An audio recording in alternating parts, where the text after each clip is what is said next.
Today on Macaulay Math, we're calculating the dot product of vectors. Intro.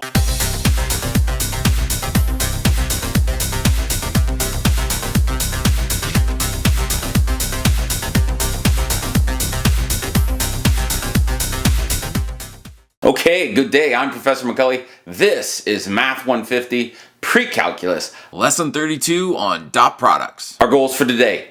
We're going to find the dot product of two vectors. We're going to find the angle between two vectors, and we're going to determine if two vectors are orthogonal. Dot products manipulate vectors. They are used in physics to find the work done by a force and find the projection of a vector onto another unit vector, as well as to find the projection of a force onto a specified axis. Let's get started. Okay, so let's start with a definition of dot product.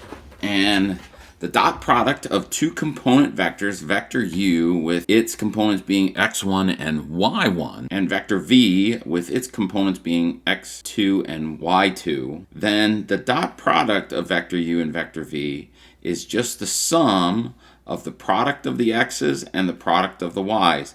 Note that this is a scalar value and not a vector. The angle between two vectors can be calculated if theta is the angle between two non-zero vectors u and v. And notice in this case, I am denoting those vectors in boldface. Where u and v are both in component form, then the cosine of that theta is equal to the dot product of the two vectors divided by the product of their magnitudes. And since both of these expressions are scalar values, you can do that division. Two vectors are orthogonal if and only if the dot product is equal to 0. And that makes sense because the cosine of 90 degrees, a perpendicular line, is 0. And two vectors are parallel if and only if the angle between the two vectors is 0.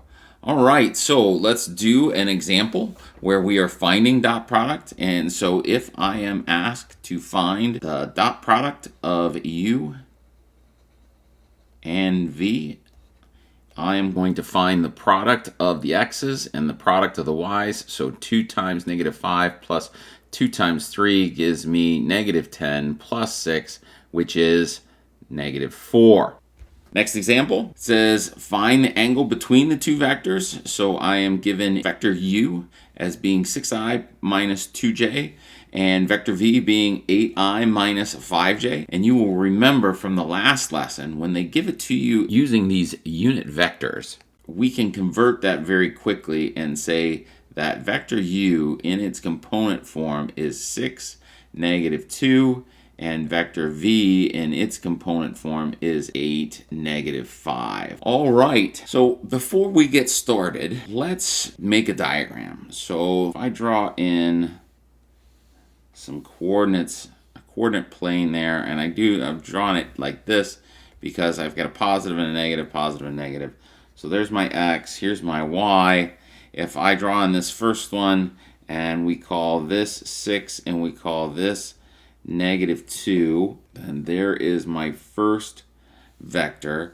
And then if I call this value right here 8 and this value here -5, and I draw in a vector, we can fairly easily see that this vector is probably not going to be very big.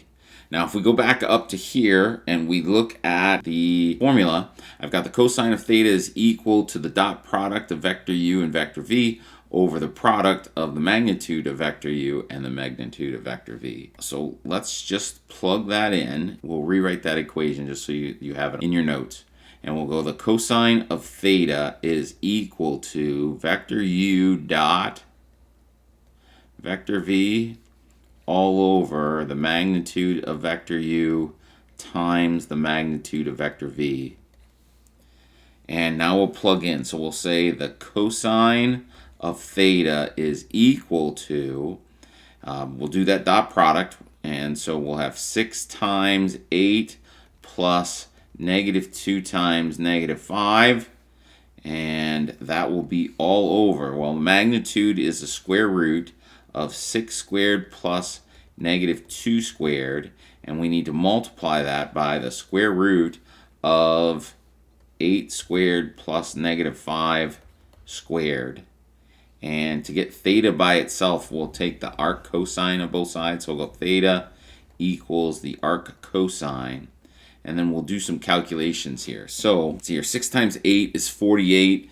And then negative 2 times negative 5 will be positive 10. So 48 and 10 gives me 58 on the top.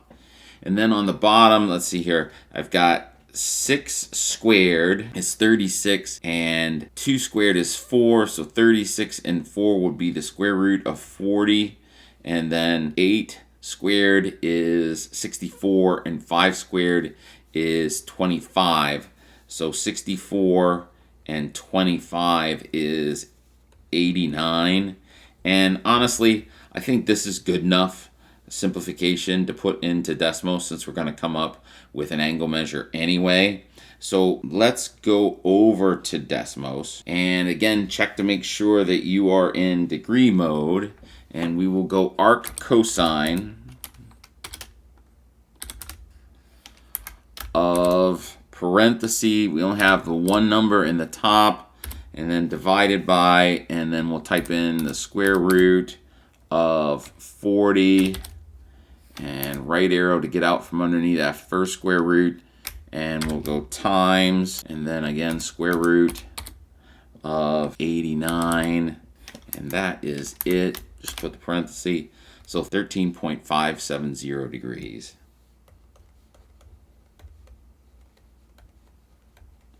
Put a box around that. And we are finished. All right, next example. It says if you were given the magnitude of the first vector and the magnitude of the second vector and the angle between those two vectors, find the dot product. Now that seems like a lot of work, but if you recall from the last problem, that equation, cosine of theta is equal to the dot product of u and v over the magnitude of u times the magnitude of v. Well, they want the dot product. So they want this part. And they give us theta, they give us the magnitude of u, and they give us the magnitude of v. So if I multiply both sides by the magnitude of u times the magnitude of v, I will get the dot product. So u dot v is just going to be equal to the magnitude of u times the magnitude of v times the cosine of theta. And here's the thing, needed another bar there, sorry about that. Here's the thing, I know all of these values. I know that u is 4, and I know that v is 12, and I know that theta is pi over 3. And I can do pretty much all of this in my head. 4 times 12 is 48. Cosine of pi over 3 is just a half, and half of 48 is going to be 24. And so the dot product of u with v is just going to be 24. All right, last example, short lesson. So here again, we're going to convert these into component form. So I will have vector u is the component vector 2 comma negative 2, and then vector v is the component form negative 1, negative 1. All right, so what I can do here is it says determine if the vectors are orthogonal. Well, if we go back to this sign right here, two vectors are orthogonal if and only if the dot product is equal to 0. So they are either orthogonal or they are not orthogonal. So if I get anything other than 0, I'm going to put not orthogonal. And just to give you an idea for us to even think that they might be, if I plot these 2 points, if I come over here and I go 1, 2, and then down negative 1, 2 on my x and my y axis, and I put in 1, there's 1, and then negative 1, negative 1. Here's negative 1. So I'd have there, and I put this like this. That looks like it has the potential for me to have a right angle between those two vectors, and therefore they would be orthogonal. So let's just do that dot product here quick. So I'll go U dot V would be equal to 2 times -1 plus -2 times -1. And so I get -2 plus 2 is 0. U and V are orthogonal.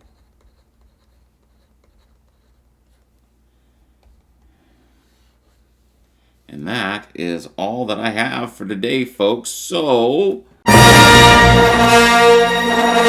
Star Wars fun fact of the day. In Attack of the Clones, R2-D2 can fly with the use of rocket boosters, but he cannot fly in A New Hope. This is explained in an expanded universe book. The manufacturer of the rocket boosters went out of business between Return of the Sith and A New Hope. R2-D2 damaged the boosters and was unable to get a replacement. That sounds awful convenient, but what do I know? I'm just a math teacher. That's all I got for today, folks. You have a great day. Goodbye.